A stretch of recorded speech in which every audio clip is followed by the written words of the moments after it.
Hello everyone, நான் Madan Gowri and hello my dear MG squad. இன்னைக்கு தமிழ்நாட்டோட சீஃப் மினிஸ்டர் அசம்பிளில பரந்தூர் ஏர்போர்ட் கட்டப்படாது, அந்த பிளானை டிராப் பண்றோம், வேற இடத்துல நாங்க ஏர்போர்ட் கட்டுவோம் அப்படின்னு சொல்லி ஒரு அனௌன்ஸ்மெண்ட் மேக் பண்றாங்க. ஆப்போசிட்ல டிஎம்கே வந்து இதுக்கு பயங்கரமா அப்போஸ் பண்றாங்க, வெளியே வராங்க. வந்துட்டு தங்கம் தென்னரசு அவங்க வந்து டிஎம்கே எக்ஸ் மினிஸ்டர், அவங்க என்ன சொல்றாங்கன்னு பாத்தீங்கன்னா, ஆல்ரெடி அங்க வந்து 90% ஆஃப் த லேண்டை வாங்கியாச்சு, இப்போ அந்த லேண்டெல்லாம் என்ன பண்ண போறீங்க, எதுக்கு மறுபடியும் ஃப்ரெஷ்ஷா இன்னொரு இடத்துல ஆரம்பிக்கிறீங்க, அந்த மாதிரி நிறைய ஸ்ட்ராங்கான கேள்விகளை கேக்குறாங்க. பட் ஒரு முக்கியமான விஷயம் என்னன்னு பாத்தீங்கன்னா, இத நிறைய பேர் டிஎம்கே டிவிகே இஷ்யூன்னு பாக்குறாங்க. பட் ஆக்சுவலா பரந்தூர் அப்படிங்கறது எல்லாத்தையும் தாண்டி சென்னைக்கு இன்னொரு ஒரு ஏர்போர்ட் வேணுங்கிறது 30 இயர்ஸ் ப்ராப்ளம்னு நிறைய பேருக்கு தெரியறது இல்ல. இன்னைக்கு வீடியோல 30 இயர்ஸ்க்கு முன்னாடி சென்னைக்கு இன்னொரு ஏர்போர்ட் வேணும் அப்படின்னு சொல்லி ஆரம்பிச்ச கான்வர்சேஷன், அது கலைஞர் கருணாநிதி அவங்க வந்து சிஎம் இருந்த டைத்துல தான் அந்த கான்வர்சேஷன் ஆரம்பிக்குது. சோ அப்போல இருந்து எதனால சென்னைக்கு இன்னொரு ஒரு ஏர்போர்ட் வேணும்னு சொல்லி கேக்குறாங்க. ஏன் இப்போ இருக்கிற ஏர்போர்ட் பத்தாதா, இந்த ஏர்போர்ட்டுக்கு என்ன பிரச்சனைங்கிற கேள்விதான் நிறைய பேருக்கு இருக்கும். இப்போ இருக்கிற ஏர்போர்ட்டுக்கு என்ன பிரச்சனை அப்படிங்கறத பார்த்துட்டு எதுக்காக இன்னொரு ஏர்போர்ட் வேணும்னு சொல்லி கேக்குறாங்கன்னு பார்த்துட்டு அந்த ஏர்போர்ட் வந்து இன்னமும் மெட்டீரியலைஸ் ஆகாம 30 இயர்ஸ் ஆயிடுச்சு, 30 வருஷம் ஆயிடுச்சு. ஓகேவா, எதனால இவ்வளவு டிலே ஆகிட்டு இருக்குது, இந்த விஷயத்தை தான் நம்ம இப்ப டீடைலா பார்க்க போறோம். சோ முதல் விஷயத்துல இருந்து ஆரம்பிச்சிடுவோம். ஓகேவா, ஃபர்ஸ்ட் விஷயம் 30 இயர்ஸ்க்கு முன்னாடி இருந்த ஃபிளாஷ்பேக். அப்போ இந்தியாலயே தேர்ட் மோஸ்ட் பிஸியஸ்ட் ஏர்போர்ட் எதுன்னு பாத்தீங்கன்னா நம்ம மெட்ராஸ் தான். நம்ம வந்து டெல்லி, மும்பை, அதுக்கு அடுத்து சென்னையா இருந்துச்சு. இப்போ பாத்தீங்கன்னா டெல்லி ஏர்போர்ட் ஃபர்ஸ்ட் இருக்குது, மும்பை செகண்ட் இருக்குது. 30 வருஷத்துக்கு முன்னாடி இதுதான், இப்பவும் இதுதான். ஆனா தேர்ட் பிளேஸ்ல இருக்கிறது பெங்களூர், ஃபோர்த் இருக்கிறது ஹைதராபாத், ஃபிஃப்த் தான் சென்னை இருந்துட்டு இருக்குது. இப்படி சென்னை வந்து நம்பர் ஆஃப் பேசஞ்சர்ஸ் ஃப்ளை ஆகிறது வந்து பயங்கரமா பின்னாடி போய்கிட்டே இருக்குது. பிஸியஸ்ட் ஏர்போர்ட்டா நம்ம கிட்ட இருக்கிற பெங்களூரும் நம்மள ஓவர்டேக் பண்ணிடுச்சு, ஹைதராபாத்தும் ஓவர்டேக் பண்ணிடுச்சு. இந்த குரல் வந்து அப்போல இருந்தா 30 இயர்ஸ்க்கு முன்னாடி சொன்னப்போ நம்ம தேர்ட் இருந்தோம், இப்போ நம்ம ஃபிஃப்த் இடத்துக்கு போயிட்டோம். இன்னமும் அந்த நம்ம இன்னொரு ஏர்போர்ட்டை கட்டாமலே இருக்கும். பட் அதுக்கு முன்னாடி ஏன் இப்போ இருக்கிற ஏர்போர்ட்டை எக்ஸ்பேண்ட் பண்ணாம இன்னொரு ஏர்போர்ட் வேணுங்கிற கேள்வி இருக்குல்ல, அதுக்கு நம்ம வந்து ஒரு ஃபிளாஷ்பேக் போட்டு பார்க்கணும்னா, முதல்ல யூனியன் மினிஸ்டர் அனந்த் குமார் தான் வந்து 1998 வந்து சென்னைக்கு இன்னொரு ஏர்போர்ட் வேணுங்கிறத பேசுறாங்க. அப்போ வந்து கலைஞர் கருணாநிதி அவங்க வந்து சிஎம் இருக்காங்க. ஸோ அவங்களும் இதுல வந்து கவர்மெண்டோட ஒர்க் பண்ணிட்டு இருக்காங்க. பட் அப்போல இருந்தே இருந்த பிரச்சனை என்னன்னு பாத்தீங்கன்னா, சென்னையில இப்போ இருக்கிற ஏர்போர்ட்டை எக்ஸ்டெண்ட் பண்ண முடியாது அப்படின்னு சொல்லி தெரிஞ்சுக்கிறாங்க. காரணம், இப்போ இருக்கிற சென்னை ஏர்போர்ட் போனவங்க எல்லாருக்குமே தெரியும், இட் இஸ் பாக்ஸ்டு. பின்னாடி வந்து பாத்தீங்கன்னா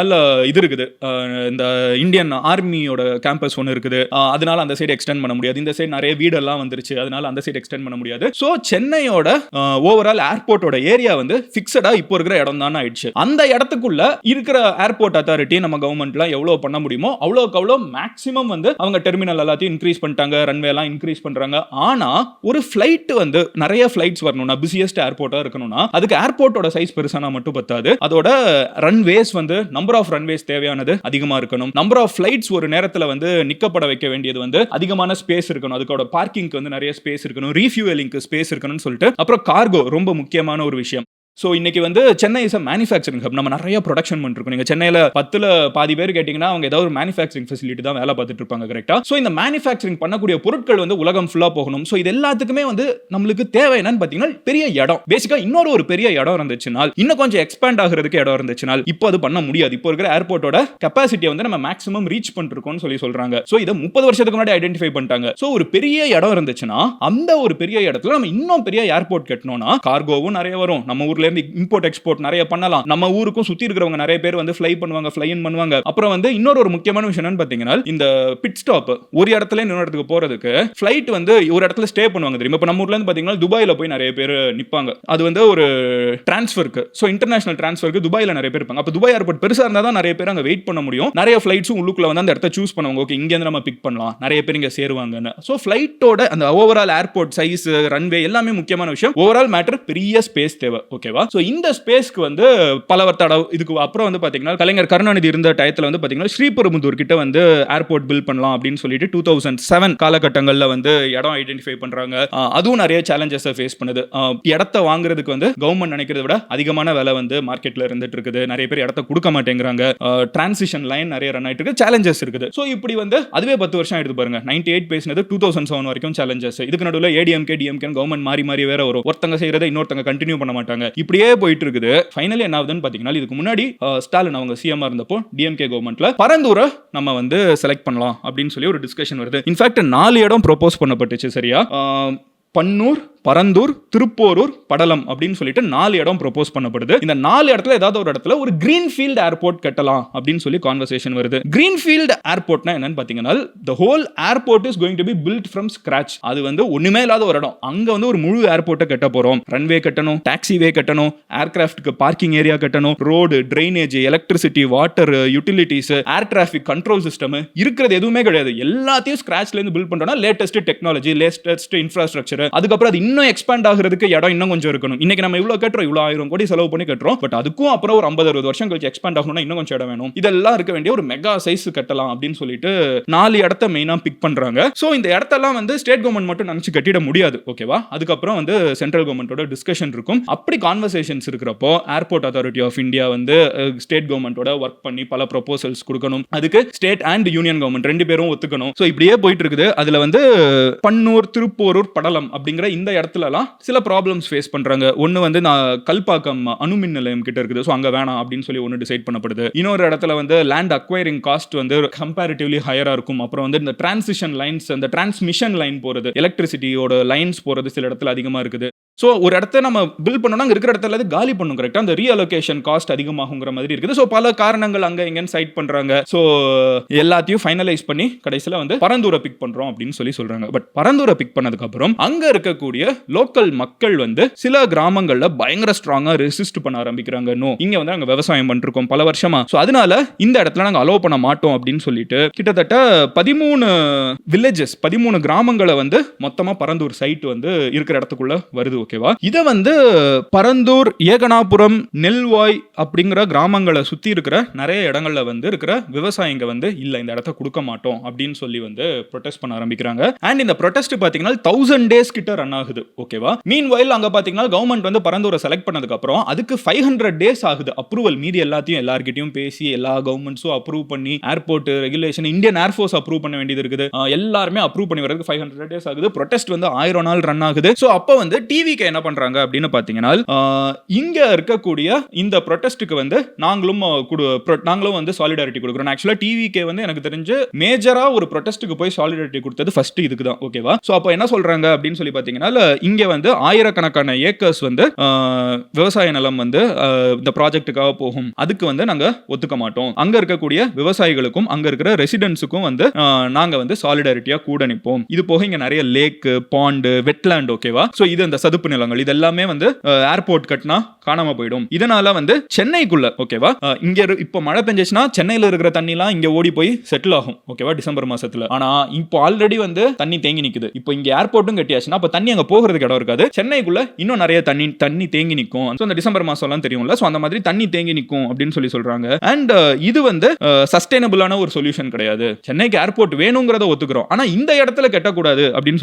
சொல்றோம்னு சொல்லிட்டு இவங்க வந்து முதல்ல நோ சொல்றாங்க. அண்ட் காஞ்சிபுரத்திலே டிவிக்கு எலெக்ஷனும் ஜெயிக்கிறாங்க. இப்போ பவருக்கு வந்துட்டாங்க. சோ தமிழ்நாட்டுல 109 உங்களுக்கே தெரியும் மீதி ஸ்டோரி. சோ இப்போ வந்து பவருக்கு வந்ததுக்கு அப்புறம் சிஎம் வந்து கொஞ்ச நாளுக்கு முன்னாடி இந்த ஏர்போர்ட் ஐடியாவை டிராப் பண்ணுவோம்னு சொல்லி சொல்றாங்க. பட் யூனியன் கவர்மெண்ட்ல இருந்து வந்த ஒரு ரெஸ்பான்ஸ் வந்து அந்த மாதிரி எங்களுக்கு ப்ரொபோசல் எதுவும் வரலன்னு சொல்லியிருந்தாங்க.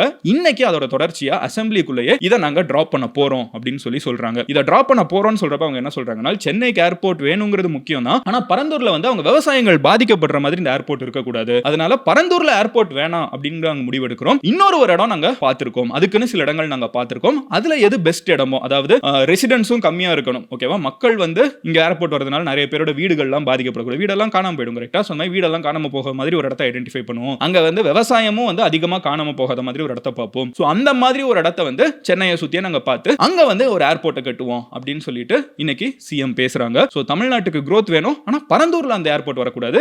சஸ்டைனபிளா வேற ஒரு இடத்துல அந்த ஏர்போர்ட்டை உருவாக்குவோம் அப்படின்னு சொல்லிட்டு அவங்க பேசுறாங்க.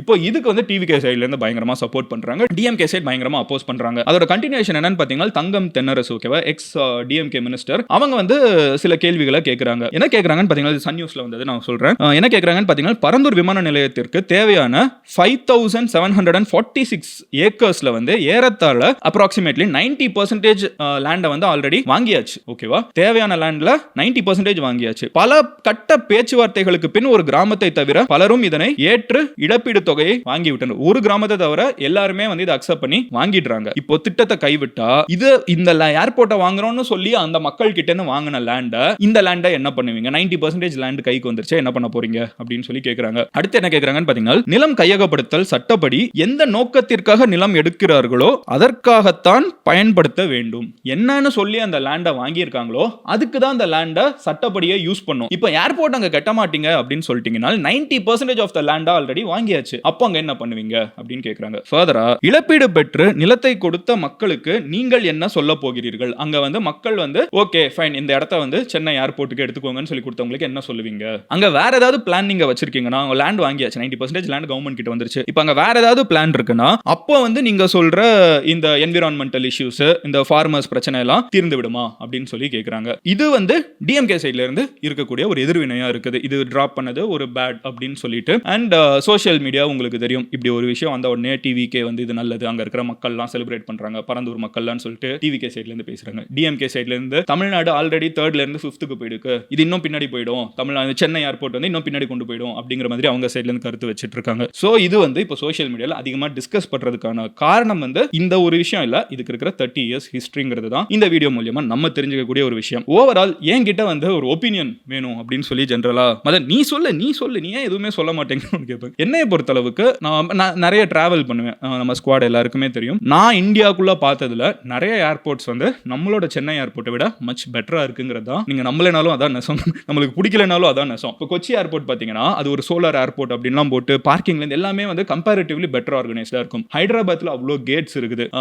பெங்களூர் வந்து இவ்வளோ ஹியூமங்கஸா இப்போ ரெனோவேஷன் இன்னும் கூட போயிட்டு இருந்துச்சு, நான் கடைசியா போனப்போ கூட. அது போக வந்து டெல்லி, மும்பை சொல்லவே தேவையில்லை, செம்ம பெருசா இருந்துட்டு இருக்கும். ஸோ இந்த ஏர்போர்ட்ஸ் எல்லாம் மச் பிக்கரா இருந்துட்டு இருக்குங்கிறதுல டவுட் இல்லை. அதுல ஏர்போர்ட் வந்து நம்மளோட பர்சனல் எக்ஸ்பீரியன்ஸ்ங்கிறது ஒரு போர்ஷன் தான். மேஜர் போர்ஷன் என்ன, மேஜர் கன்சர்ன் என்ன அப்படின்னு பார்த்தீங்கன்னா cargo. Chennai is a manufacturing hub, கரெக்டா? நம்மள வந்து டெட்ராய்ட் ஆஃப் ஈஸ்ட் அப்படின்லாம் சொல்லுவாங்க. அதிகமாக மேனுஃபேக்சரிங் நடந்துகிட்டே இருக்கிற ஒரு இடம். நம்மளை சுற்றி அவ்வளோ ஃபேக்டரிஸ் இருக்குது, அவ்வளோ மேனுஃபேக்சரிங் இடங்கள் இருந்துட்டு இருக்குது. இன்னைக்கு நம்ம சைனாவோட டஃப் போடுற ஒரு இடமா நம்ம உருவாயிட்டு இருக்கோம். நம்ம ஊர்ல வந்து ஐபோனை செய்யறோம்னு சொல்லிட்டு ஹொசூர்ல பேசிட்டு இருக்காங்க. ஸோ இந்த அளவுக்கு வந்து நம்ம இன்டர்நேஷனல் லெவலில் காம்பீட் பண்ணணும்னு யோசிக்கிறப்போ அதை ஃபெசிலிட்டேட் பண்றதுக்கு கண்டிப்பா ஒரு மேசிவான ஏர்போர்ட் தேவை, எஸ்பெஷலி ஃபார் கார்கோ.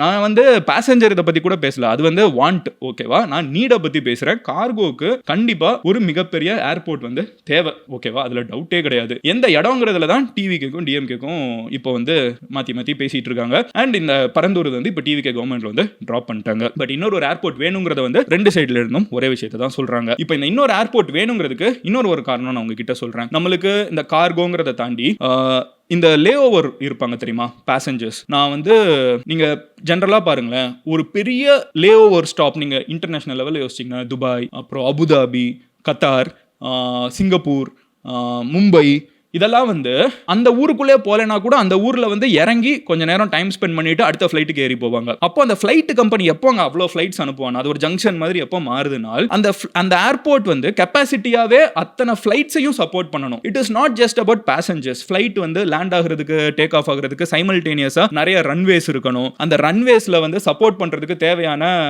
இது ரீஃபியூலிங் ஸ்டேஷன்ஸ் இருக்கணும், ஹேங்கர்ஸ் இருக்கணும், ஃபிளைட் போய் ரிப்பேர் பண்றதுக்கு இடங்கள் தேவைப்படும். ஸோ இது எல்லாமே வந்து ஒரு மேசிவான ஒரு ஃபெசிலிட்டி இருந்தாதான் அது வந்து ஒரு லே ஓவர் ஸ்டாப்பாகவும் மாறும், கார்கோவும் இன்க்ரீஸ் ஆகும். ஸோ ஒரு இடத்துல வந்து ஒரு கார்கோ ஸ்டாப்பாகவும் இருக்குதுன்னு வச்சுக்கோங்களேன், ஹைப்போதெட்டிக்கலி வச்சுக்கோங்க. நம்ம வந்து ஹைப்போதெட்டிக்கலா இல்ல, ஆக்சுவலா சென்னை வந்து டெவலப் ஆனதே எப்படி, நம்ம ஊர்ல வந்து போர்ட் இருக்குன்னு தானே, கப்பல்லாம் வர்ற, ஐ மீன் ஃபிளைட் எல்லாம் வர்றதுக்கு முன்னாடி கப்பல் தானே முதல்ல. ஸோ ஏன் சென்னையை வந்து வெள்ளக்காரங்க அவ்வளோ கஷ்டப்பட்டு பிடிச்சி வச்சுக்கிட்டே இருந்தாங்க? நம்ம வந்து சென்னைக்காக பிரெஞ்சோட எல்லாம் வந்து அவ்வளோ பஞ்சாயத்து பண்ணியிருக்காங்க. எதுக்கு சென்னையை வந்து வெள்ளக்காரங்க இவ்வளோ பிடிச்சி வச்சுட்டு இருந்தாங்கன்னு பார்த்தீங்கன்னா, சென்னை வந்து has one of the best natural ports. நம்மளுக்கு இருக்கக்கூடிய இயற்கையான ஒரு துறைமுகங்கள், ஓகேவா? அவ்வளோ கப்பல் வந்து வந்துட்டு போறதுக்கு வந்து ஒரு பிசினஸ் ஸ்பாட்டா இது மாறும். அதுக்கு அவ்வளோ பயங்கரமான ஒரு துறைமுகம் தேவை. அதை நம்ம கட்டி வச்சோம். அதுக்கு முன்னாடி நம்ம இந்த தமிழ் ஹிஸ்டரி எல்லாம் பார்த்தோம்னா சொல்லுவாங்க பூம்புகார், அப்புறம் வந்து இந்த தூத்துக்குடி, இந்த சைட்லாம் வந்து அந்த பயங்கரமான போர்ட் எல்லாம் இருந்திருக்குது. அப்போ அவ்வளோ இம்போர்ட் எக்ஸ்போர்ட் நடந்துகிட்டே இருக்கும், பிசினஸ் நடந்துகிட்டே இருக்கும், லோக்கல் பாப்புலேஷனுக்கு அது சப்போர்ட் பண்ணும். ஸோ இந்த மாதிரி ஒரு போர்ட் வந்து பல ஆயிரம் வருஷமாவே தேவைன்னு தெரியும். இன்னைக்கு வந்து அது டெவலப் ஆகி ஏர்போர்ட்ஸா மாறுது. ஏர்போர்ட்ஸ் கண்டிப்பா ஒரு மேசிவான ஏர்போர்ட். அது சென்னைக்குன்னு இல்லை, அது மொத்த தமிழ்நாட்டுக்கு தானே. ஓவரால் தமிழ்நாட்டில் தமிழ்நாட்டில் வந்து மேசிவான ஒரு ஏர்போர்ட் வேணும். Not just Tamil Nadu, not just Chennai. ஓகேவா, நான் இன்னும் சொல்றேன், மதுரைக்கு வந்து நிறைய இன்டர்நேஷனல் ஃபிளைட் வேணும். நான் அதை பர்சனலா ஃபீல் பண்ணியிருக்கேன், ஒரு மதுரைக்காரனா ஃபீல் பண்ணியிருக்கேன். கோயம்புத்தூருக்கு இன்னும் நிறைய இன்டர்நேஷனல் ஃபிளைட்ஸ் வேணும். திருச்சிக்கு இன்னும் நிறைய வேணும். கன்னியாகுமரி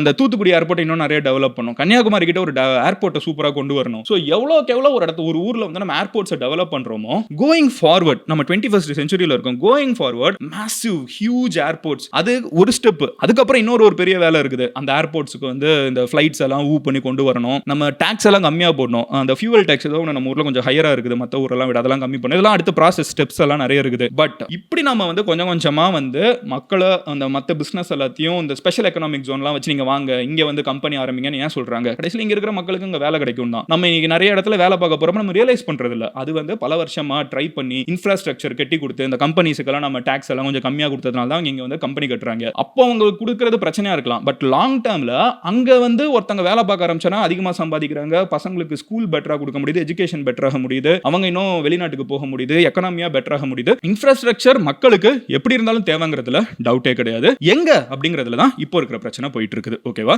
ஸோ ஓவரால் முடிஞ்ச அளவுக்கு ஒரு பெரிய டாப்பிக்கை ரொம்ப ஷ்ரிங்க் பண்ணி ரொம்ப ஈஸியாக சொல்லணுங்கிறதுக்காக இதை சொல்லியிருக்கேன். இந்த மாதிரி உங்களுக்கு எக்ஸ்பிளைனர்ஸ் தெரிஞ்சுக்கிறதுக்கு பிடிக்கும், என்ன நடந்துட்டு இருக்குங்கிற எனக்கு சிம்பிளாக தெரியணும் மதன், ஈஸியாக புரியணும் மதன் அப்படின்னு யோசிச்சிங்கன்னா மதன் கௌரி சேனலை சப்ஸ்கிரைப் பண்ணி எம்ஜி ஸ்குவாட்ல சேருங்க. அப்போ நான் போஸ்ட் பண்ணுற எல்லா கண்டென்ட்டும் உங்களுக்கு யூடியூபோட அல்கோரிதம் கரெக்டாக சஜஸ்ட் பண்ணும். I will see you tomorrow. Love you all. Take care. Bye. Cheers MGs.